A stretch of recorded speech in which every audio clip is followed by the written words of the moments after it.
time. The DOJ and FBI have now concluded there was no Jeffrey Epstein client list. What do you tell MAGA supporters who say they want anyone involved in Jeffrey Epstein's alleged crimes to be held accountable? This administration wants anyone who has ever committed a crime to be held accountable, and I would argue this administration has done more to lock up bad guys than certainly the previous administration. And the Trump administration is committed to truth and to transparency. That's why the Attorney General and the FBI Director pledged at the President's direction to do an exhaustive review of all of the files related to Jeffrey Epstein's crimes and his death. And they put out a memo in conclusion of that review.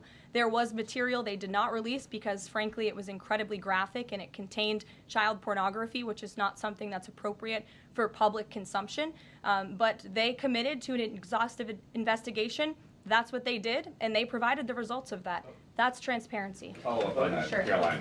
Okay, so the FBI looks at the circumstances surrounding the death of Jeffrey Epstein. According to the report, this systematic review revealed no incriminating client list. So what happened to the Epstein client list that the Attorney General said she had on her desk?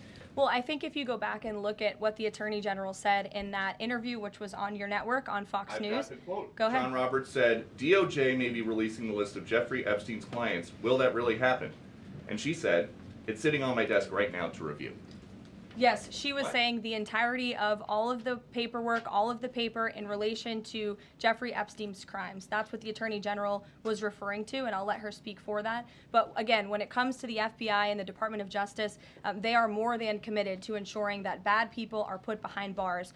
They have an operation going on right now called Summer Heat, which has our murder rate trending in the lowest direction in United States history. Their emphasis on violent crime and locking up violent criminals has led to the arrest of 14,000 violent criminals. That's a 62% increase from the same time period last year. So this Attorney General and the FBI Director are committed to putting bad people behind bars where they belong. They promised an exhaustive review. That's what they did. For any further details, I would refer you to the Department of Justice.